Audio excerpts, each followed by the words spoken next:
Și cuvântul Domnului ne spune că niște mame credincioase, înțelepte, au venit la Domnul Iisus Hristos să-și pună mâinile peste copii și să-i binecuvinteze. Înțelepte mame. Erau acolo preoți. Erau acolo învățători deosebiți. Și părinții lui Pavel l-au încredințat în mâna unul dintre cei mai înțelepți învățători a acelui timp. Și Domnul l-a binecuvântat pe Pavel prin ceea ce a învățat. Dar mai potrivită persoană decât persoana Domnului Iisus Hristos, ca să-ți dea binecuvântarea, nu cred că există. Cuvântul Domnului ne spune că mamele s-au apropiat cu copiii. Există piedici când vrei să te apropii cu copiii tăi, cu familia ta de Domnul? Dar putea să există piedici și Biblia ne spune că cei apropiați Domnului, anturajul lui, cei mai aproape de Domnul Iisus Hristos, n-au înțeles. N-au înțeles lucrul pe care el vreau să-l facă. Și Domnul vrea să scrie o pagină care să rămână până în zilele noastre un model pentru Biserica Domnului, pentru părinții credincioși. Vreau cu ajutorul Domnului să spun că orice părinte, orice om înțeles, își apropie familia, își apropie copiii cu care Dumnezeu l-a binecuvântat, îi apropie de Domnul. Domnul Dumnezeu să ne binecuvânteze, pentru că e singurul care poate să dăruiască binecuvântarea. E singurul a cărui binecuvântare poate trece peste cele mai mari obstacole, poate să învingă cele mai mari piedici și poate să rămână și să fie aici și să o întâlnim și dincolo. Domnul Dumnezeu să dăruiască familiilor noastre, copiilor noștri, celor dragi noștri. Cuvântul Domnului ne spune că și copiii au fost ascultători. Nu ne spune Sfânta Scriptură cât au fost de mari. Au fost mai mici, mai mari. Cuvântul Domnului nu spune. Și nu este nici eu asupra acestui lucru. Dar copiii care se lasă să fie apropiați de părinți, Domnul îi binecuvintează. De multe ori, îmi spunea cineva, are un copil de câteva luni, și spunea, asta e clar desenele animate. Extraordinar. Și l-am întrebat altfel.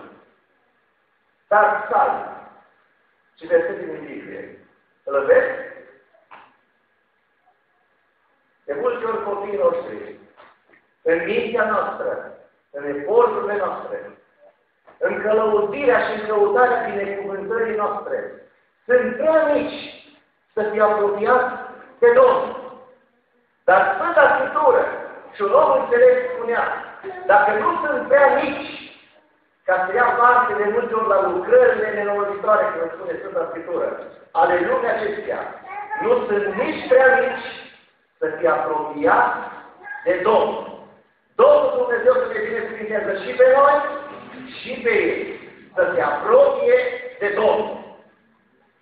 Și binecuvântarea Domnului s-a făcut prin punerea mâinilor Domnului Iisus Hristos, slăvit să fie Domnul. Și s-a încheiat, nu? Aduceți-vă aminte povestitul om în Samaria, se apropie de Petru și de Ioan. Și Sfânta Scriptură spune că l-a văzut că darul Duhului Sfânt e dat prin punerea mâinilor apostolilor. O vrut să primească și el darul acesta, binecuvântarea aceasta. Dar o vrut într-un mod greșit cu bani. Binecuvântarea lui Dumnezeu vine prin mâinile slujitorilor săi. Slăvit să fie Domnul.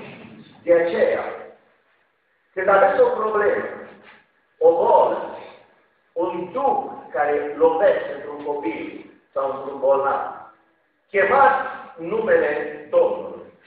Chemați peste biserica Lui. Chemați peste slujitorii din această biserică. Chemați și cereți puterea strângerii Domnului Iisus Hristos autoritate prin mâinile slujitorilor. Și Domnul Dumnezeu, ceea ce a făcut prin apostoli, va face și astăzi prin noi. Pentru că la aceasta ne-am pus, am rânduit, la aceasta ne-a chemat Domnul. Domnul Dumnezeu să ne binecuvântăm. În ce constă binecuvântarea lui Dumnezeu? Numele 6. Se citește de atâtea ori. Și invocăm numele Domnului, chemăm numele Domnului. Ca Domnul Dumnezeu să aducă protecție peste noi și peste casele noastre. Și Dumnezeu face lucrul acesta. Mi-aduc aminte, spunea un frate în Italia, a fost chemat la multe binecuvântări. Dar în mod deosebit la un copilaș, fără să știu ce rânduiește Dumnezeu. M-am rugat și părinții au înregistrat și după aceea mi-au redat ce era înregistrat. În rugăciunea prin care am chemat numele Domnului pentru copilaș.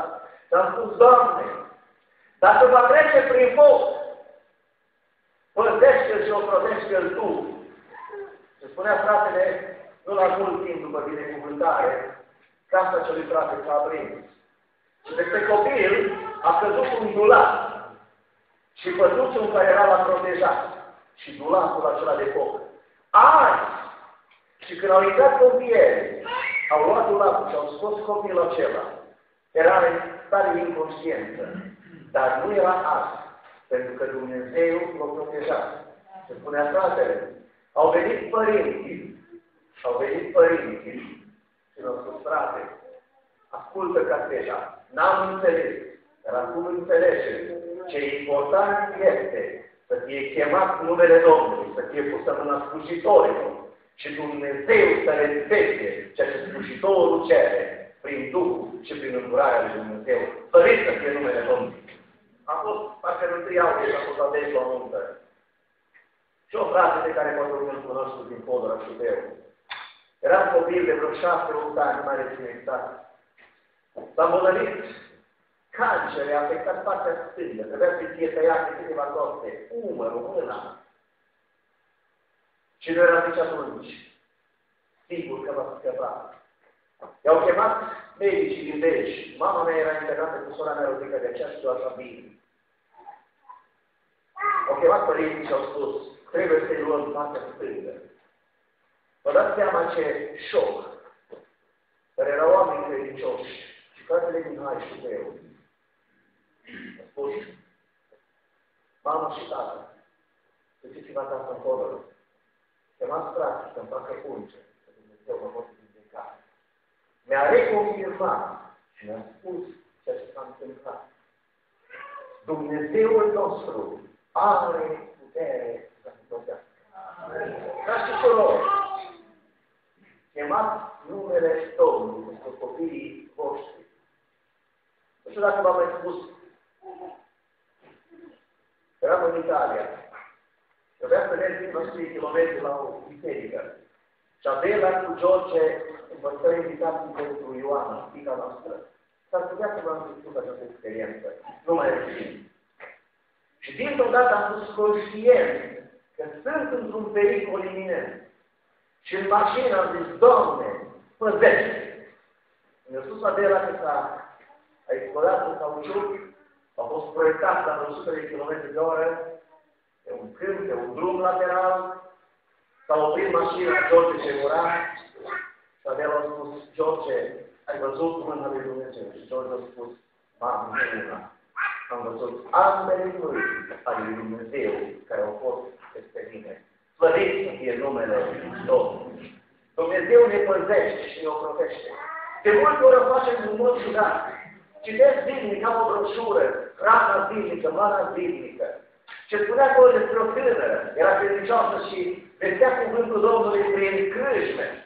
Mergea și le spunea oamenilor că nu fac bine. Și într-o seară, niște tineri deranjați, că le-a predicat cuvântul Domnului și a atenționat spre distrug și ruinează banii și sănătatea, au hotărât să închidă o cursă.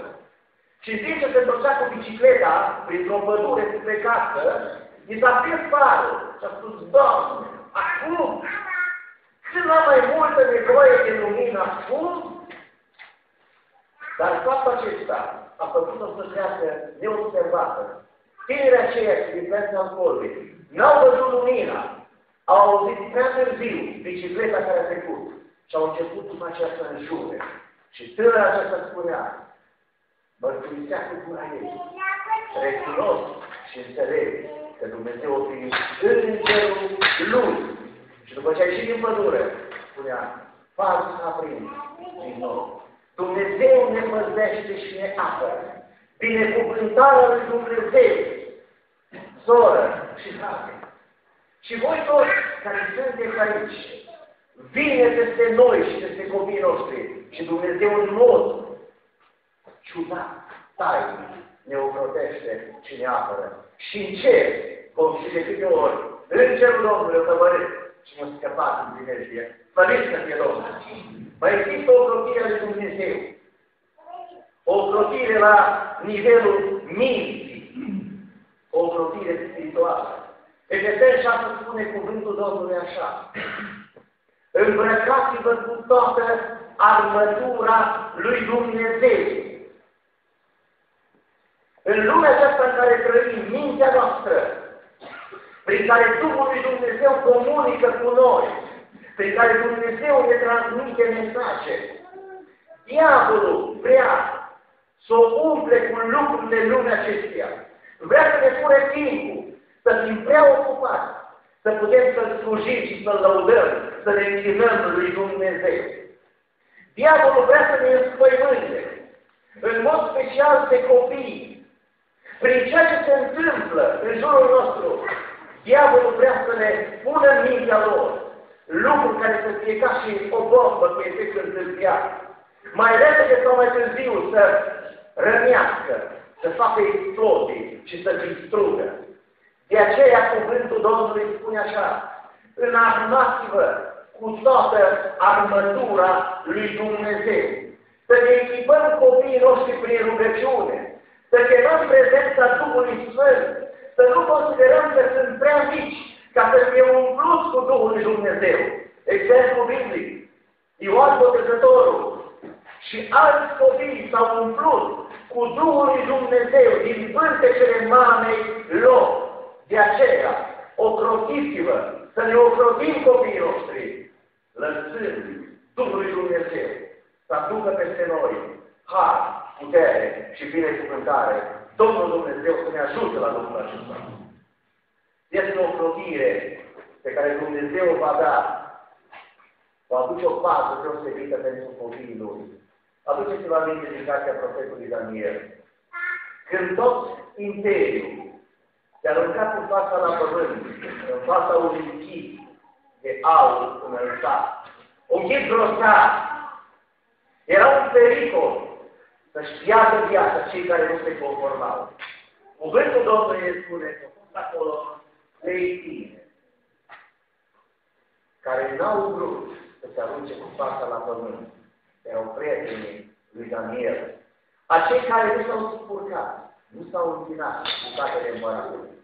Cuvântul Domnului ne spune că au rămas ca o mărturie a unui Dumnezeu viu care își poate ocroti poporul. Slăvit să fie numele Domnului. Toți teologii, în vorbirea noastră de zi cu zi, afirmăm aceste lucruri. Domnul se apropie. Și Apostolul Pavel spune că venirea Domnului va fi nu înainte, ca să aibă loc lepădarea de credință și să se arate Fiul iertării. În perioada aceea, va trebui să fim apărați și ocrotiți de Duhul lui Dumnezeu. Când Duhuri necurate, când semne și minuni false vor apărea în lumea aceasta și diavolul va vrea să intre chiar în locul prea sfânt, Dumnezeu își va ocroti și își va apăra poporul. Atunci va apărea Fiul lui Dumnezeu în mijlocul bisericii sale, pe cei care s-au sfințit, pe cei care s-au păstrat curați. Domnul îi va ocroti și de foc și de mânie și îi va duce cu el în împărăția lui slăvită, să fie Domnul.